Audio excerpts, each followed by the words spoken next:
अगर आप 2026 में एक नई कार खरीदने की सोच रहे हैं ना, तो जरा रुकिए, क्योंकि सरकार के नए बजट ने पूरा गेम ही बदल दिया है। आपके सपनों की कार, चाहे वो एक छोटी हैचबैक हो या एक बड़ी एसयूवी, अब शायद आपकी पहुंच में आ सकती है, और वो भी आपकी उम्मीद से कम कीमत पर। चलिए जानते हैं कैसे। तो सवाल यही है जो हम सबके दिमाग में घूम रहा है। क्या 2026 का बजट हमारी अगली कार को सच में सस्ता बनाएगा? लेकिन इसका जवाब उतना सीधा नहीं है। क्या कीमतें वाकई कम होंगी? और सबसे बड़ा सवाल, किस तरह की गाड़ियों को सबसे ज्यादा फायदा मिलेगा? जवाब आपको थोड़ा चौंका सकता है। चलिए आज इसी गुत्थी को सुलझाते हैं।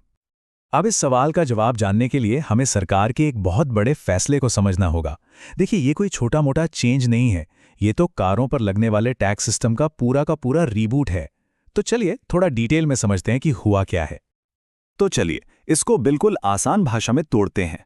पहले क्या होता था? कार खरीदना कुछ ऐसा था जैसे आप किसी रेस्टोरेंट में गए हों और बिल पर जीएसटी के अलावा एक और लंबा चौड़ा कॉम्पनसेशन सेस लगा हो। कंफ्यूजिंग था, है ना? अच्छा, अब सरकार ने क्या किया? उस एक्स्ट्रा सेस वाले झंझट को ही खत्म कर दिया। अब बस एक सिंपल सिंगल टैक्स है। और यकीन मानिए, यही वो एक बदलाव है जो सारी कीमतों का खेल बदलने वाला है। और अब बात करते हैं इस बजट के सबसे बड़े सरप्राइज की। वो कहते हैं ना, कहानी में ट्विस्ट। तो यहां भी कुछ ऐसा ही हुआ है। हम सब यही सोचते हैं कि भाई बड़ी एसयूवीज और लग्जरी गाड़ियां तो हमेशा और महंगी ही होती जाएंगी। लेकिन इस बार हिसाब थोड़ा उल्टा पड़ गया है। जरा यहां देखिए, बाईं तरफ है पुरानी कहानी। एक मिड साइज एसयूवी पर जीएसटी तो लगता ही था, ऊपर से 17 से 22% का भारी भरकम कॉम्पेंसेशन सेस भी था। मतलब कोल टैक्स पहुंच जाता था लगभग 50% तक। सोचिए जरा। अब देखिए दाईं तरफ, एकदम साफ सुथरा सिस्टम। वो सारा झंझट हटा के बस एक सिंगल रेट। और ये नया रेट है 40%। अब आप कहेंगे, अरे 40% तो अब भी बहुत ज्यादा है ना? हाँ, लेकिन असली खेल यही है, क्योंकि वो जो 17 से 22% वाला एक्स्ट्रा सेस था, वो अब 0 हो गया है। तो भले ही 40% सुनने में ज्यादा लगे, लेकिन जो टोटल टैक्स आप पहले दे रहे थे, उसके मुकाबले ये असल में कम है।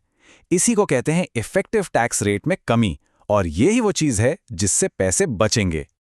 ये चार्ट देखिए, सब कुछ शीशे की तरह साफ हो जाएगा।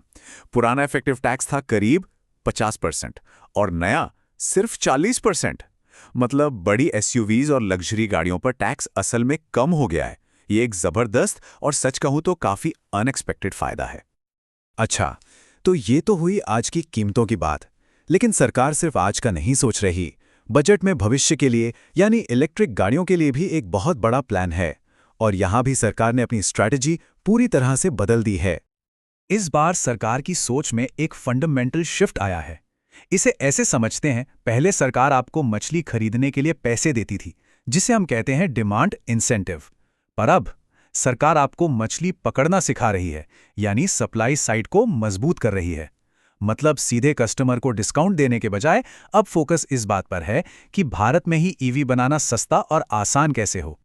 और इस काम को करने के लिए सरकार ने एक 3 पॉइंट प्लान बनाया है। नंबर 1, बैटरी को सस्ता करना।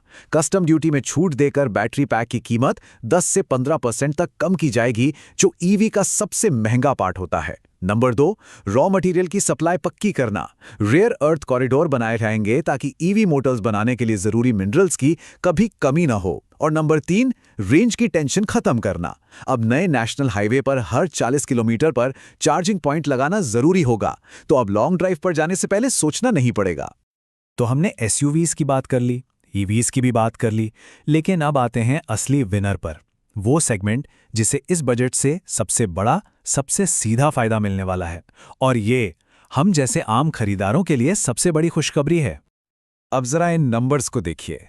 ये इस बजट का पूरा सार है। छोटी कारें, जिन पर पहले 29 से 31% टैक्स लगता था, वो अब सीधा आ गया है 18% पर।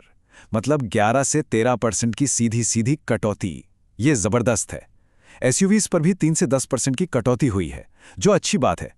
लेकिन छोटी कारों को जो ये जैकपॉट लगा है, इसके सामने ये कुछ भी नहीं है।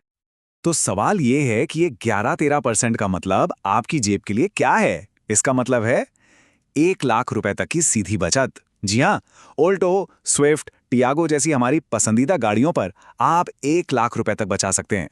सोचिए, ये तो कई लोगों के लिए पूरी डाउन पेमेंट होती है। ये वाकई में एक बहुत बड़ी राहत है। 1 मिनट यहीं पर रुकते हैं। अगर आपको इस तरह की सीधी सादी जानकारी जो आपके हजारों लाखों रुपए बचा सकती है अच्छी लग रही है तो हमारी थोड़ी मदद कीजिए। हम 1000 सब्सक्राइबर्स के अपने गोल तक पहुंचना चाहते हैं। तो बस 1 सेकंड लगेगा, नीचे सब्सक्राइब बटन पर क्लिक कर दीजिए। आपका ये छोटा सा क्लिक हमारे लिए बहुत मायने रखता है।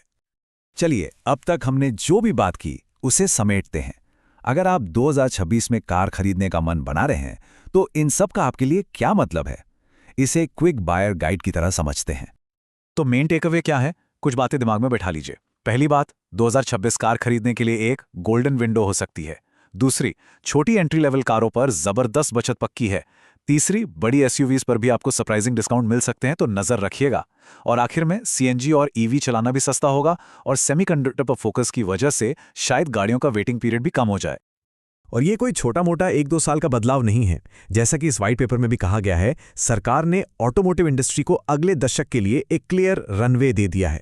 इसका मतलब है कि अब कंपनीज के पास एक स्टेबल पॉलिसी है, एक साफ रास्ता है। वो अब अगले 10 साल के लिए बेहतर प्लानिंग कर सकती हैं और इसका फायदा आखिर में हम कस्टमर्स को ही मिलेगा। तो देखिए, सरकार ने तो अपना काम कर दिया, टैक्स को आसान बना दिया, लेकिन अब गेंद है कार कंपनियों के पाले में। असली सवाल अब यह है कि ये कंपनियां इस टैक्स कटौती का फायदा हम तक यानी कस्टमर्स तक कितनी जल्दी और कितना पास ऑन करती हैं। इसी पर हम सबकी नजरें टिकी रहेंगी। देखने के लिए शुक्रिया।